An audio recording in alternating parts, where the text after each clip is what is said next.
You've probably heard the saying, all warfare is based on deception, but is that really the key to victory?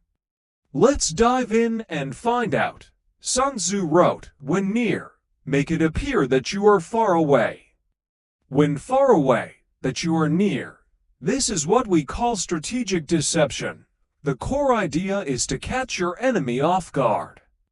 If they're prepared, you're in trouble, but if they're not, that's when you strike with everything you've got. The wooden jar strategy. Let me tell you a story about Han Din, a brilliant general from ancient China.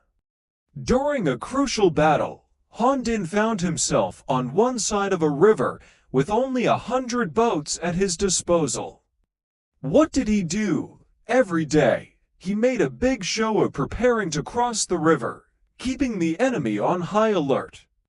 But here's the twist. Secretly, Han Din had his men buying and making wooden jars, those big-bellied containers with small openings. He then took most of his army upstream, used these jars to create makeshift rafts, and cross the river, catching the enemy completely by surprise. When the enemy commander heard about this, he was shocked, but there were no boats upstream.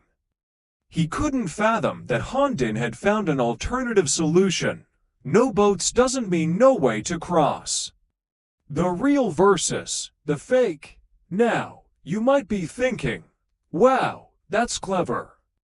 Is that the key to winning battles? Well, not so fast. Let's consider a modern parallel, a penalty kick in soccer. The goalkeeper knows the striker will use a feint. The striker knows the goalkeeper expects a feint. So maybe the striker's feint is actually their real move, disguised as a fake. It's a mind game, sure, but here's the kicker, pun intended. None of that matters if the striker can't shoot accurately and powerfully. The essence of victory. So what do top soccer players actually practice? Feints all day? Of course not. They focus on fitness, technical skills, and tactical teamwork. That's the real essence of the game. The same goes for warfare. We often remember Han Din for his clever tricks, but that's not what made him a great general. His real talent, he was like a CEO of war. He could manage and coordinate massive armies as easily as moving his own arms. That's the true art of warfare, the reality behind the stories. Interestingly, Zhang Guofan, a renowned military leader from the Qing dynasty, was skeptical about some of these famous strategies. He doubted whether it was really possible to transport a large army across a river using makeshift rafts made of jars. He also questioned another of Han Xin's legendary feats involving a temporary dam. Zhang Guofan even said, "When I read reports about battles I've won, written by scholars, I'm amazed. Is that really how we fought? It's too miraculous. It couldn't have been me." The takeaway. So, what's the real lesson here? Yes, strategy and deception play a role in warfare, just like feints in soccer, but they're not the essence of winning. The core of victory lies in solid fundamentals, training, coordination, and effective management of resources. Remember, in both war and sports, every move might involve some deception. But that's not what wins battles or games. It's the underlying skills, preparation, and execution that truly matter.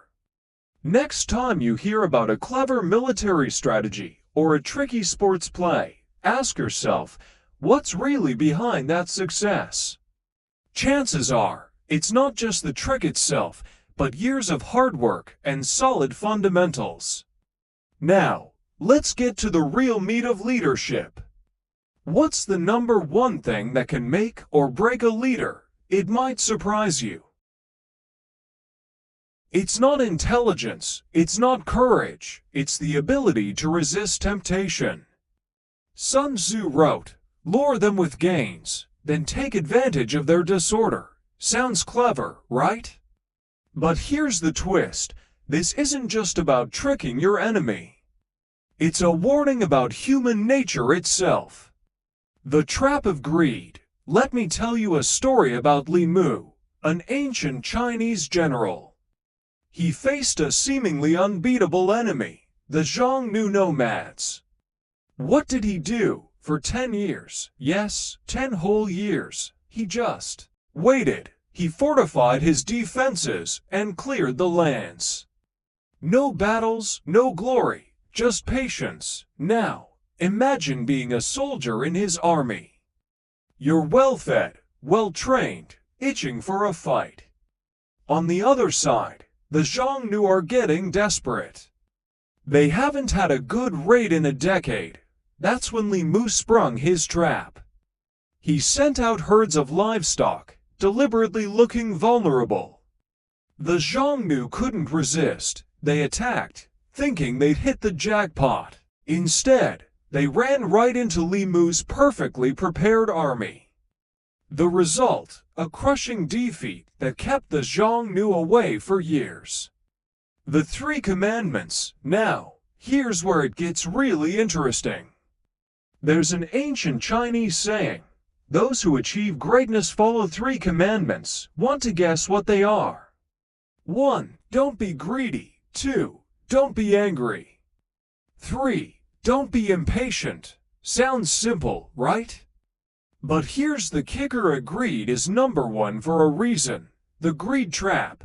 Think about it. When you're making decisions, you're always balancing two things: potential gains and potential risks. In an ideal world, you'd weigh them equally, but in reality, we often focus way more on the gains. Why?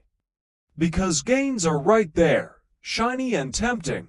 Risks, they're hidden, easy to ignore. How many times have you seen someone take a huge risk for a tiny reward? It's because that reward is immediate, while the risk feels optional. The art of self-deception.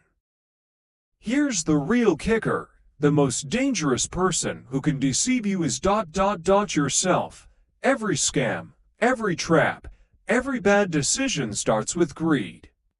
And once greed takes hold, your brain becomes an expert at self-deception.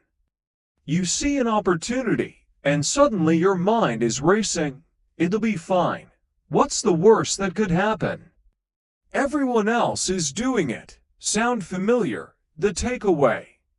So, what's the big lesson here? It's simple but powerful. Don't let greed cloud your judgment.